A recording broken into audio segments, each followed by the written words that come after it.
नमस्कार प्यारे बच्चों, कैसे हैं आप। आशा है स्वस्थ होंगे और हर घर पाठशाला लिंक के माध्यम से खूब अध्ययन कर रहे होंगे। प्यारे बच्चों, हम पढ़ रहे हैं आपकी पाठ्य पुस्तक सामाजिक एवं राजनीतिक जीवन, जिसमें पिछली वीडियोस में हमने यह जाना कि संविधान क्या होता है, संविधान की आवश्यकता क्या होती है और भारतीय संविधान की विशेषताएं क्या हैं। बच्चों, उस पाठ में पढ़ते हुए हमने ये जाना कि भारतीय संविधान की एक महत्वपूर्ण विशेषता है धर्मनिरपेक्षता। तो आज हम इस वीडियो में जानेंगे कि धर्मनिरपेक्षता क्या होती है। पाठ का नाम है धर्मनिरपेक्षता की समझ, अंडरस्टैंडिंग सेकुलरिज्म। बच्चों, धर्मनिरपेक्षता को जब हमने पढ़ा था, हमने ये जाना था कि भारतीय संविधान एक धर्मनिरपेक्ष राज्य है और यहां पर सभी धर्मों को बराबर की दृष्टि से देखा जाता है। तो अब हम विस्तार में जानेंगे धर्मनिरपेक्षता। बच्चों, भारतीय संविधान में कुछ मौलिक अधिकार भी अंकित किए गए हैं और ये 6 मौलिक अधिकार हम पढ़ चुके हैं। भारतीय संविधान में मौलिक अधिकारों की व्यवस्था की गई है। ये अधिकार न केवल राज्य की सत्ता से हमें बचाते हैं, बल्कि बहुमत की निरंकुशता से भी हमारी रक्षा करते हैं। बच्चों, इसका क्या मतलब है कि भारत में क्योंकि एक बड़ा देश है तो अनेक धर्मों के लोग रहते हैं, तो ये भी जायज़ सी बात है कि किसी स्थान पर किसी एक धर्म के लोग अधिक होंगे, दूसरे धर्म के कम होंगे, और ऐसी स्थिति लगभग हर देश में होती है। तो बहुमत की निरंकुशता, जो धर्म अधिक हुआ, जो समुदाय अधिक हुआ, वो जो कम मतलब अल्पसंख्यक हैं उन पर अपना अधिकार जताने का प्रयास कर सकते हैं, अपने विश्वासों को उनके ऊपर थोप सकते हैं। तो उनसे बचाने के लिए ही भारतीय संविधान ने धर्मनिरपेक्षता की अवधारणा को अपनाया है। भारतीय संविधान सभी को अपने धार्मिक विश्वासों और तौर तरीकों को अपनाने की पूरी छूट देता है। सबके लिए समान धार्मिक स्वतंत्रता के इस विचार को ध्यान में रखते हुए भारतीय राज्य ने धर्म और राज्य की शक्ति को एक दूसरे से अलग रखने की रणनीति अपनाई है। इस बात को समझते हैं। एक तो आप समझ गए कि धर्मनिरपेक्षता क्या है भारतीय संविधान के अनुसार, कि भारतीय संविधान ने सभी धार्मिक विश्वासों और तौर तरीकों को अपनाने की पूरी छूट दे रखी है। मतलब आप पूरी तरह से स्वतंत्र हैं, आप अपने धार्मिक विश्वास को मानिए, अपनाइए, उसका प्रचार प्रसार करिए। और इसके साथ क्या किया, राज्य को धर्म से अलग रखा गया। राज्य मतलब सत्ता, मतलब सरकार, उनको धर्म से अलग रखा गया और धर्म को राज्य से अलग रखने की इसी अवधारणा को धर्मनिरपेक्षता कहते हैं। अब राज्य को धर्म से अलग क्यों रखा गया, इसको विस्तार से जानते हैं। बच्चों, आप स्वयं विचार करें कि अगर राज्य किसी धर्म विशेष को महत्व देगा तो क्या होगा।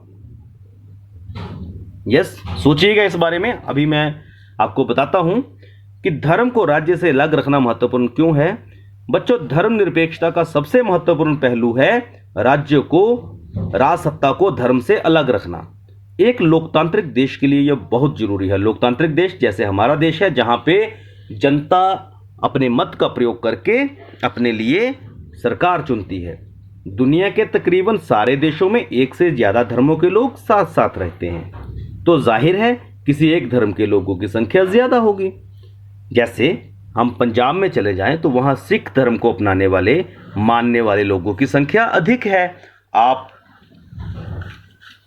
J&K में चले जाएं, कुछ कश्मीर वाले हिस्से में चले जाएं तो वहां पे आपको मुस्लिम समुदाय के लोग अधिक मिलेंगे। आप उत्तर प्रदेश में चले जाएंगे, आपको हिंदू मान्यताओं को मानने वाले लोग अधिक मिलेंगे। तो हर जगह पे किसी एक विशेष धर्म को मानने वाले लोग अधिक होंगे, ये तो होता है। तो अगर बहुमत वाले धर्म के लोग राज्य सत्ता में पहुंच जाएं तो उनका समूह दूसरे धर्म के खिलाफ भेदभाव करने और उन्हें परेशान करने के लिए सत्ता और राज्य के संसाधनों का इस्तेमाल कर सकता है। तो यहां पे आप समझें कि अगर किसी एक धर्म के लोग बहुसंख्या में राज सत्ता में पहुंच जाएं तो वे क्या कर सकते हैं, दूसरे धर्म को दबाने का प्रयास कर सकते हैं। इसीलिए क्या किया गया, धर्म को राज्य से अलग रखा गया। इससे धार्मिक जो अल्पसंख्यक होते हैं, जिनकी संख्या कम होती है, उनके साथ भेदभाव हो सकता है, जोर जबरदस्ती हो सकती है उनकी। इवन कई जगहों पे तो ऐसी घटनाएं भी देखने को मिलती हैं कि धर्म के आधार पर लोग हत्या तक कर देते हैं। जबकि ये जो कारण हैं ये अनपढ़ता और अज्ञान की वजह से हैं, जबकि इस तरह का कुछ होना नहीं चाहिए। ना तो ये जबरदस्ती होनी चाहिए, ना ही ये इस तरह के विवाद होने चाहिए। परंतु ये क्यों हो रहा है, आप समझ रहे हैं इस बात को? ये हो रहा है अनपढ़ता की वजह से, क्योंकि ये इतना बड़ा इशू नहीं है जिसकी वजह से किसी की हत्या तक हो जाए। और जब हम मौलिक अधिकारों की बात करते हैं तो धार्मिक स्वतंत्रता के अधिकार से ऊपर भी एक अधिकार है, वो है जीने का अधिकार, वो है स्वतंत्रता का अधिकार। तो हम किसी भी कारण से किसी का जीने का अधिकार नहीं छीन सकते। तो बच्चों, धर्म के आधार पर किसी तरह का भी भेदभाव उन अधिकारों का उल्लंघन है जो एक लोकतांत्रिक समाज किसी भी धर्म को मानने वाले अपने प्रत्येक नागरिक को प्रदान करता है। इसलिए बहुमत की निरंकुशता और उसके कारण मौलिक अधिकारों का हनन यह अहम कारण है जिसके चलते लोकतांत्रिक समाजों में राज्य को धर्म से अलग रखा जाता है।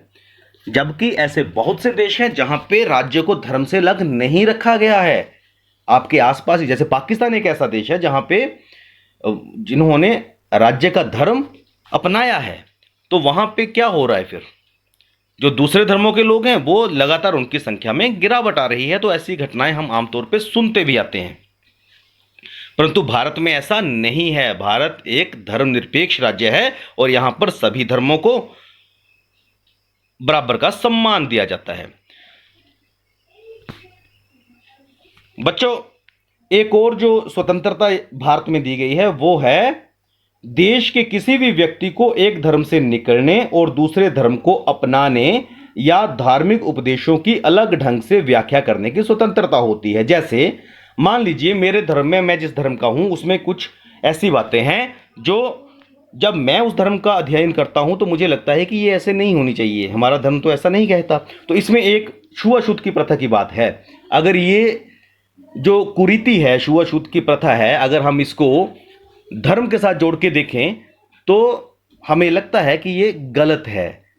तो कोई आप जैसा पढ़ा लिखा या सजग व्यक्ति इसकी अपने तरीके से व्याख्या कर सकता है। अगर ये अधिकार ना होता तो क्या होना था कि जो पीढ़ी दर पीढ़ी कुरीतियां चली आई वो कुरीतियां ही रहनी थी। अभी रिसेंटली भारत सरकार ने ट्रिपल तलाक की प्रथा के खिलाफ कानून लेके आए हैं। तो अब उसकी व्याख्या की गई ना, कुछ लोगों ने समझा कि ये प्रथा एक कुरीति बन चुकी है।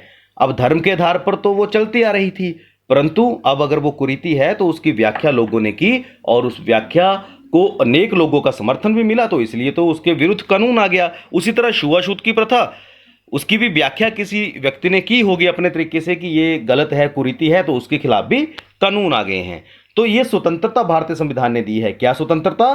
कि धार्मिक उपदेशों को अलग ढंग से आप उनको इंटरप्रेट कर सकते हो, उनकी व्याख्या कर सकते हो। बच्चों, अब हम जानेंगे कि धर्मनिरपेक्ष जो राज्य होते हैं वे अपने उद्देश्यों को साकार करने के लिए किन बातों का ख्याल रखते हैं। नंबर 1, कोई एक धार्मिक समुदाय किसी दूसरे धार्मिक समुदाय को न दबाए। क्या होता है धर्मनिरपेक्ष राज्य में? कोई भी समुदाय दूसरे धार्मिक समुदाय को नहीं दबाता है। कुछ लोग अपने ही धर्म के अन्य सदस्यों को ना दबाएं। जैसे छुआछूत के माध्यम से एक ही धर्म के लोग अपने ही लोगों को दबा रहे थे, तो ये भी नहीं होना चाहिए। ये धर्मनिरपेक्ष राज्य की अवधारणा के खिलाफ है। या फिर ट्रिपल तलाक जैसी कुरीति की वजह से अपने ही धर्म के लोग अपने ही धर्म के लोगों को दबा रहे थे, जो कि ये गलत है। राज्य न तो किसी खास धर्म को थोपेगा और न ही लोगों की धार्मिक स्वतंत्रता छीनेगा। तो राज्य क्या करेगा? अपने धर्म को नहीं थोपेगा, क्योंकि राज्य का अपना कोई धर्म नहीं है। धर्मनिरपेक्ष राज्य है, मतलब सब धर्मों को सम्मान देता है, परंतु किसी भी धर्म को दूसरे के ऊपर नहीं थोपता है और ना ही लोगों की धार्मिक स्वतंत्रता छीनेगा। तो बच्चों, ये हमने धर्मनिरपेक्षता के बारे में जाना। भारत एक धर्मनिरपेक्ष राज्य है, यहाँ सभी धर्मों का सम्मान है। तो कार्यपत्र को हल करिएगा और अपनी पाठ्यपुस्तक में भी इस पाठ को पढ़िएगा। धन्यवाद। जय हिंद, जय हिमाचल।